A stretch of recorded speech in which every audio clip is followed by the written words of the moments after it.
আমার বাসা সিলেট বিভাগের বিয়ানীবাজার থানার একটা গ্রামে।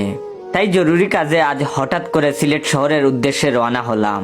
বাসে করে যাচ্ছিলাম, প্রচন্ড ভিড়। আমি সিট পাইনি, তাই দাঁড়িয়ে আছি বাদুর ঝুলা অবস্থায়। হঠাৎ অনুভব করলাম কে যেন বাম হাতে একটা চিঠি ধরিয়ে দিছে। পিছন দিকে তাকিয়ে দেখি একটা মেয়ে বাসে বসে মাথা নিচু করে হাসতেছে। বুঝতে বাকি নাই চিঠিটা ওই মেয়েটাই দিছে। এই প্রথম কোনো মেয়ে আমাকে চিঠি দিছে, তাও আবার রঙিন চিঠি। আবেগটা কোন পর্যায়ে গেছে বলে বুঝাতে পারবো না, কিন্তু দুঃখের বিষয় বাসের মধ্যে চিঠি পড়ার পরিস্থিতি নেই, প্রচন্ড জাকি। যদিও চিঠিতে কি লেখা আমি জানি, একটা সুন্দরী মেয়ে একটা ইয়াং ছেলেকে চিঠিতে কি লিখবে তা তো পাগলেও জানে।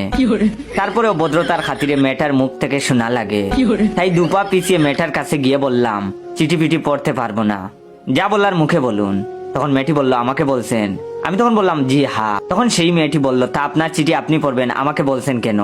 তখন আমি বললাম, কিন্তু চিঠি তো আপনি দিছেন তাই না? আমার কথা শুনে মেয়েটি যেন আকাশ থেকে পড়লো আর বলল, OMG, আপনাকে আমি চিঠি দিতে যাব কোন দুঃখে? আমি তখন বললাম, আমার উপরে ক্রাশ খাইলেন সেই দুঃখে। তখন মেয়েটি বলল, ক্রাশ আর আপনার উপরে? হে হে হে করে হেসে দিল। ওয়েট, ভিডিওটা শেষ করার আগে আপনাদের কাছ থেকে একটু সময় নিচ্ছি। আপনারা দয়া করে আমার রিয়েল পেজ ইওর জয়কে ফলো দিয়ে রাখবেন। আর রিয়েল পেজ থেকে ভিডিওটা দেখলে অবশ্যই বেশি বেশি করে শেয়ার করবেন। আমার মেয়েটার কথা এত পরিমাণ রাগ হইল যে চিঠিটা খুলে জুড়ে জুড়ে শব্দ করে পড়া শুরু করলাম। চিঠিতে লেখা ছিল, আপনি কি জটিল ও কঠিন রোগে ভুগছেন? দাম্পত্য জীবনে অসুখী, বিশেষ মুহূর্তে দুর্বল, লজ্জায় বউকে মুখ দেখাতে পারেন না, বিয়ে করতে ভয় পাচ্ছেন?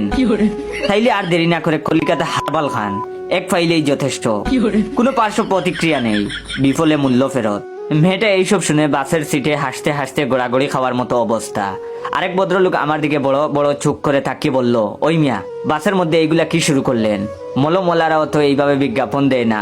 আরেকজন লোক সাদা শার্ট কালো প্যান্ট পরা, তার হাতে এই রঙিন চিঠি এতগুলো। তিনি আমার কাছে এসে বললেন, ভাই আপনিও কি আমাদের কোম্পানিতে জব করেন? আমি তারে কি উত্তর দিমু? আমার মনের দুঃখে মনে হচ্ছে বাসে ঝুলানো এই খাঁচা ফেনে দড়ি বাইন্দা ঝুলে সুইসাইড করি।